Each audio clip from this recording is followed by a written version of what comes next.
అలానే మిసేసాం. E20 petrol దీని మీద అనేకమైనటువంటి అనుమానాలు ఉన్నాయి. దీని మీద పార్లమెంటు వేదికగా కేంద్ర మంత్రి గడ్కరీ గారు ఒక వివరణ అయితే ఇచ్చారు. ఏమిచ్చారు? E20 పెట్రోల్ వాడకం కారణంగా వాహనాలు డ్యామేజ్ కావట్లేదు, అయ్యే అవకాశం లేదు అని చెప్పి ఒక ప్రకటన చేశారు. మరి దానికి ఏమైనా అథెంటిక్గా ఏదైనా సంస్థ ఏదైనా అధ్యయనం చేసిన తర్వాత ప్రకటించారంటే అలాంటిది ఏమీ లేదు. కానీ E20 పెట్రోల్ని E10 పెట్రోల్ని మొత్తం 100% పెట్రోల్ బంకుల్లో ఉంచేశారు. అనివార్యంగా ఇప్పుడు E20 పెట్రోల్ని వాడాల్సి వస్తుంది. ఆయన చెప్తున్న దాని ప్రకారం 2016కు ముందు వెహికల్స్ ఏవైతే ఉన్నాయో అవి సపోర్ట్ చేయకపోవచ్చు. వాటిలో గ్యాస్కి సంబంధించిన గ్యాస్ కట్స్ కానీ లేదంటే కొన్ని పైపులు రబ్బర్ పైపులు కానీ వీటిని మార్చుకుంటే సరిపోతుంది, ఓవరాల్గా ఇంజన్కి వచ్చేటువంటి నష్టం లేదు అని చెప్పి ఆయన పార్లమెంట్ వేదికగా చెప్పారు. అంటే 2016 తర్వాత తయారైనటువంటి వాహనాలు సపోర్ట్ చేస్తే 2016కు ముందు వాహనాలు సపోర్ట్ చేయకపోవచ్చు అనేటువంటి యాంగిల్లో ఆయన హింట్ ఇచ్చారు, డైరెక్ట్గా చెప్పకపోయినప్పటికి కూడా. అయితే ఇక్కడ భారత్ టీం అని ఒకటి ఏర్పడింది, టీం భారత్ అని. ఈ టీం భారత్ కాక్రోచ్లకు సంబంధించినటువంటి మరొక రూపం. అంటే యువత, కొంతమంది ఎక్స్పర్ట్స్ వీళ్ళందరూ కలిసి ఒక టీంగా ఏర్పడ్డారు. భారతదేశంలో E20 పెట్రోల్ వాడకం అనేది డేంజర్ అనేటువంటిది వాళ్ళ వాదన కాదు అనేది కేంద్ర ప్రభుత్వం యొక్క అభిప్రాయం. అయితే దీనికి సైంటిఫిక్గా ప్రూవ్ చేసేటువంటి ఏదైనా పద్ధతి ఉందా అంటే లేదు. కేంద్ర ప్రభుత్వం ఇప్పటి వరకు సైంటిఫిక్గా ప్రూవ్ చేసి వినియోగదారులకి నచ్చజెప్పేటువంటి లేదా స్పష్టత ఇచ్చేటువంటి పద్ధతి ఏది కూడా అనుసరించలేదు. సరిగ్గా ఇక్కడే ఇప్పుడు టీం భారత్ అనేది నిరసన కార్యక్రమాలకు దిగింది. ఢిల్లీలో ఇవాటి నుంచి నిరసన కార్యక్రమాలకి శ్రీకారం చుట్టారు. ఇది నీట్ పేపర్కి సంబంధించినటువంటి నిరసన ఉద్యమ రూపంలోకి ఎలా వచ్చిందో అదే తరహాలో E20 పెట్రోల్కి సంబంధించిన ఉద్యమం కూడా వచ్చే అవకాశం ఉంది అనేది ఇప్పుడు టీం భారత్కు సంబంధించిన అడుగుల్ని పరిశీలిస్తే, అబ్జర్వ్ చేస్తే మనకి స్పష్టం అవుతుంది. కారణం ఏంటంటే వీళ్ళు నిరసనలకు దిగకముందే కేంద్ర ప్రభుత్వం వాళ్ళతోటి చర్చలకి దిగింది. అంటే ఇది ఆహ్వానించదగ్గ పరిణామమే. సాధారణంగా నీట్ పేపర్కి సంబంధించినటువంటి ఉద్యమం వచ్చేంత వరకు కూడా ఈ ప్రభుత్వం ఎవరి మాట వినదు అనేటువంటి అభిప్రాయం ఉండేది.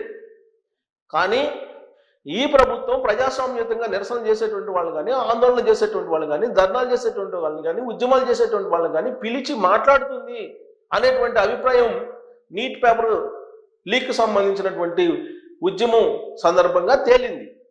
ఇప్పుడు అసలు ఉద్యమానికే వెళ్లకుండా నిరసన క్రమంలోనే చర్చలకి కేంద్ర ప్రభుత్వం వచ్చింది E20 పెట్రోల్ విషయంలో.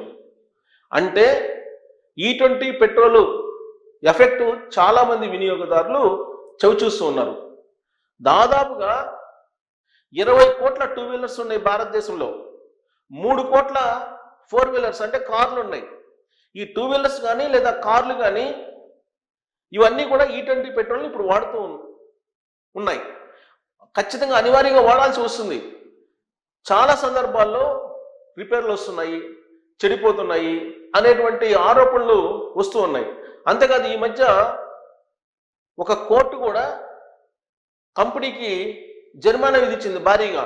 E20 పెట్రోల్ వాడకం కారణంగా తన కారు చెడిపోయిందని చెప్పి వినియోగదారుల కోర్టులో వేస్తే ఆ వినియోగదారుల కోర్టు ఆయనకి నష్టపరిహారం భారీగా కట్టమని చెప్పి తీర్పు కూడా ఇచ్చింది.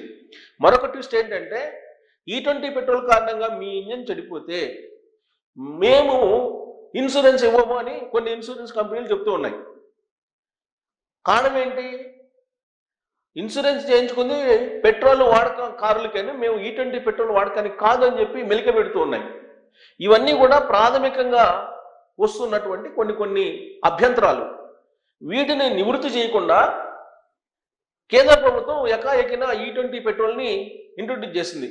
E10, E15, E20, E35, E75, E85, E100 petrol తీసుకురావాలని కూడా ప్లాన్ చేసింది. కాకపోతే దేశవ్యాప్తంగా ఇప్పుడు అందరూ రివర్స్ అవుతున్నటువంటి క్రమంలో E100 పెట్రోల్ని ప్రస్తుతానికి వాయిదా వేసినట్టు కనిపిస్తుంది.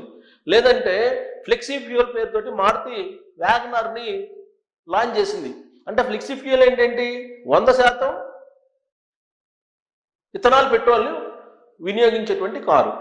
అంటే కంపెనీలకు కూడా ఆల్రెడీ కేంద్ర ప్రభుత్వం ఆదేశాలు జారీ చేసింది, E100కి సపోర్ట్ చేసేటువంటి ఇంజన్లు డిజైన్ చెయ్యండి అని చెప్పి. అయితే ఇప్పటి వరకు ఉన్న పాత వాహనాలు 20 కోట్ల వాహనాల పరిస్థితి ఏంటి? మరి అవి చెడిపోతే ఎవరు బాధ్యత వహించాలి? ఇప్పటి వరకు అయితే చెడిపోలేదు అని చెప్పి ఓవరాల్గా చెప్తున్నారు. దానికి రికార్డెడ్గా ఇన్ని వాహనాలలో మేము పరిశీలించాము, ఇన్ని వాహనాల్లో E20 పెట్రోల్ను వాడారు, ఇవి పర్ఫెక్ట్గా నడుస్తూ ఉన్నాయి అనే దానికి ఏమైనా సైంటిఫిక్ అథెంటికేషన్గా ఉండే డేటా ఉందంటే లేదు కేంద్ర ప్రభుత్వం దగ్గర. అంతేకాదు గడ్కరీ గారు ఏం చెప్తున్నారు, E20 పెట్రోల్ను వాడిన కారణంగా ఒక 6% మైలేజ్ తగ్గేటువంటి అవకాశం ఉంది, అంతకు మించి వెహికల్కి వచ్చే నష్టం ఏమి లేదు అని అంటున్నారు. మరి 6% మైలేజ్ తగ్గుతుంది, ఆ మేరకు E20 పెట్రోల్ ధర ఎందుకు తగ్గించట్లేదంటే కేంద్ర ప్రభుత్వం దగ్గర ఆన్సర్ లేదు. సో E20 అంటే పెట్రోల్లో 20% మీరు ఇథనాల్ కలుపుతున్నారు కాబట్టి 20% రేట్లు తగ్గించమని చెప్పి అడుగుతూ ఉన్నారు వినియోగదారులు. అది కూడా కేంద్ర ప్రభుత్వం నుంచి సమాధానం లేదు. అందుకే ఇప్పుడు టీమ్ భారత్ అనేటువంటి ఒక టీము ఇప్పుడు ఉద్యమానికి సిద్ధమవుతుంది. కేంద్ర ప్రభుత్వం యొక్క మెడలు ఉంచైనా సరే ఈ E20 పెట్రోల్ యొక్క వ్యవహారాన్ని తేల్చాలని. దీనికి కారణం ఏంటంటే ఇథనాల్ అనేది ఇప్పుడు భారతదేశ వ్యాప్తంగా అనేక కంపెనీలు పెట్టి ప్రోత్సహించారు. ఈ ఇథనాల్ కంపెనీల్లో ఎక్కువగా కేంద్ర మంత్రి గడ్కరీ గారికి సంబంధించినటువంటివే ఉన్నాయి. ఆ కారణం చేతనే ఇథనాల్ని E20, E35, E100 దాకా వెళ్ళే అవకాశం ఉంది కేంద్ర ప్రభుత్వం అని చెప్పి ఆ మధ్యకాలంలో వచ్చినటువంటి న్యూస్. కాకపోతే ఇప్పుడు కాక్రోచ్లన్నీ బయటకు వచ్చాయి. కేంద్ర ప్రభుత్వాన్ని దించుతామని చెప్పి అభిజిత్ దీప్కే చెప్తున్నారు, సౌరభ్ దాస్ ఆయన చెప్తున్నారు. వీళ్ళు మరొక రూపంలో ఉద్యమాన్ని తీసుకొచ్చి భారత ప్రభుత్వాన్ని దించాలి అనేటువంటి ప్రయత్నం చేస్తున్నారు. దానికి కలిసి వచ్చినటువంటి అంశం E20 పెట్రోల్. దీని మీద అనేక అనుమానాలు ఉన్నాయి భారతదేశంలో ఉండేటువంటి వినియోగదారులకి. ఆ అనుమానాలే ఉద్యమ రూపంలో కన్వర్ట్ అయ్యేదానికి అవకాశాలు ఉన్నాయి అనేది ఇప్పుడు టీమ్ భారత్ భావిస్తుంది. అందుకే ముందుగానే భారత ఇంటెలిజెన్స్ బహుశా చెప్పుంటుంది. అందుకే భారత ప్రభుత్వానికి సంబంధించినటువంటి కేంద్ర మంత్రులు ఈ టీం భారత్ నాయకులతోటి, టీం భారత్ నేతలతోటి సంప్రదింపులు జరుపుతూ ఉన్నారు. కానీ అభిజిత్ దీప్కే ఏం చెప్తున్నారు, కేంద్ర ప్రభుత్వం దిగొచ్చేంత వరకు, అమిత్ షా దిగొచ్చేంత వరకు వదిలిపెట్టమని చెప్తున్నారు. కారణం ఏంటి? పేపర్ లీక్ సంబంధించిన ఉద్యమం చేస్తే ఆ ఉద్యమకారుల మీద కేసులు పెట్టి ఇప్పటికీ కూడా వేధిస్తున్నారు. 2800 మంది మీద కేసులు పెట్టారు అని చెప్పి చెప్తున్నారు. దీంట్లో 13 ఎఫ్ఐఆర్లు అయినాయి. కానీ 2800 మంది మీద వాళ్ళు ఐడెంటిఫై చేశారు, వాళ్ళని వాచ్ చేస్తూ ఉన్నారు. ఇదంతా కూడా కావాలని కేంద్ర ప్రభుత్వం చేస్తున్నటువంటి పని.